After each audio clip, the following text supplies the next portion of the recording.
Hello friends, welcome to খেল দুনিয়া।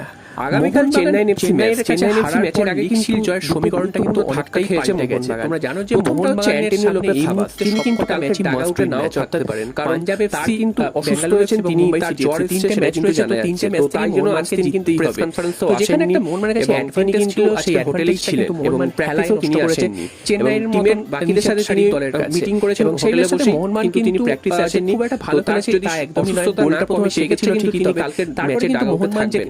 তো সেক্ষেত্রে এটা ফেলে মোহনবাগানের জন্য ডিফেন্স একটু খেলতে শুরু করে, কারণ যার সুযোগ ডাগআউটে থাকলে চেন্নাই অনেকটাই মোহনবাগান করে কাছে মোহনবাগান খেলতে পারে, কারণ হাভাসের ম্যাচ রিডিং খেলা যথেষ্ট ভালো। কোন সময় কোন প্লেয়ারকে নামাতে হবে, ম্যাচে ফিরেছিল শেষ মুহূর্তে, তবে সেই শেষ মুহূর্তে ফেরাটা কিন্তু ধরে রাখতে পারেনি। যাওয়ার পর থেকে কিন্তু আমরা সেই জিনিসটা দেখছিল বলে। তো এবার যদি মোহনবাগানকে যদি বেঞ্চে সেক্ষেত্রে লিগ শিল যদি জিততে হয়, সেক্ষেত্রে কিন্তু সামলাতেই পারবেন এবং এমন না যে হাভাস না থাকলে যে একদম ভেঙে পড়বে সেটা দুটো ম্যাচ, তবে হাভাসের এই শরীর খারাপটা কিন্তু ম্যাচের আগে রয়েছে, সেটা মোহনবাগানের জন্য ধাক্কা দেবে, প্লেয়ারদের সহজ হবে না বলাই যায়। যদিও চেন্নাই এফসির বিরুদ্ধে মোহনবাগানকে জিততে হবে, যদি ছিলেন না জয়ের আশা তিনি কিন্তু দায়িত্ব সামলাচ্ছিলেন, তো সেক্ষেত্রে কিন্তু এই ম্যাচটা খুবই কিন্তু এই ম্যাচটা কিন্তু হারতে হয়েছে বলে সবার আরো একটা খবর দিই, সেটা এছাড়াও কিন্তু জনি কাউকো তারও কিন্তু একটা চোট লেগেছে, প্র্যাকটিসে ছিলেন না, তো তিনিও হয়তো দলে ফিরবেন পাঞ্জাব এফসি ম্যাচে, তিনি হয়তো খেলবেন সেটাও জানা গেছে। এবং এই চোটের ফলে যে তিনি আগামীকালের ম্যাচ খেলতে পারবেন না, সেটা কিন্তু দুজনেই কিন্তু শেষ মুহূর্তে এসে, অর্থাৎ লিগের শেষ পর্যায়ে এসে খেলবেন, এরকমটাই কিন্তু জানা যাচ্ছে।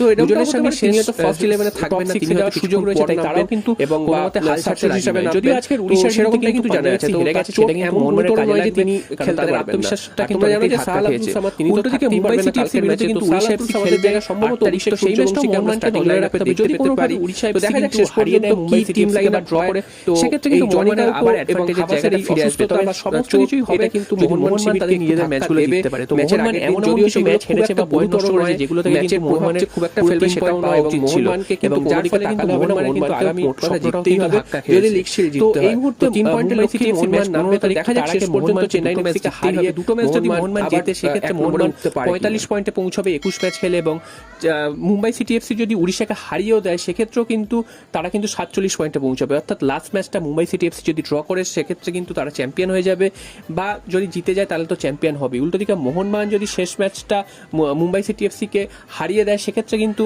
মোহনবাগানই চ্যাম্পিয়ন হবে। আর যদি মুম্বাই সিটি এফসি তার আগেই যদি পয়েন্ট নষ্ট করে, সেক্ষেত্রে কিন্তু মোহনবাগান কিন্তু শেষ ম্যাচটা ড্র করলে, অর্থাৎ মুম্বাই সিটি এফসির বিরুদ্ধে ড্র করলেও তখন চ্যাম্পিয়ন হতে পারবে। তো এত কিছু সমীকরণ তখনই কাজে লাগবে যদি মোহনবাগান তাদের নিজেদের দুটো ম্যাচ জেতে। তবে এই মুহূর্তে কিন্তু মোহনবাগানের কাছে এই বেঙ্গালুরু এফসি এবং পাঞ্জাব এফসি ম্যাচ দুটো খুবই গুরুত্বপূর্ণ, এবং মোহনবাগানের কাছে খুব একটা সহজ হবে না। একে তো লিগ শিল জয় করার একটা চাপ রয়েছে, তার উপর কিন্তু এই দলগুলো শেষ মুহূর্তে এসে খুব ভালো খেলছে। উল্টো দিকে মোহনবাগানও কিন্তু এই ইন্টারন্যাশনাল ব্রেকটার পর ছন্দ হারিয়ে ফেলেছে। তো সব মিলিয়ে মোহনবাগান কিন্তু একটা বড় চ্যালেঞ্জ রয়েছে। তো দেখা যাক মোহনবাগান শেষ পর্যন্ত লিগ শিল ঘরে তুলতে পারে।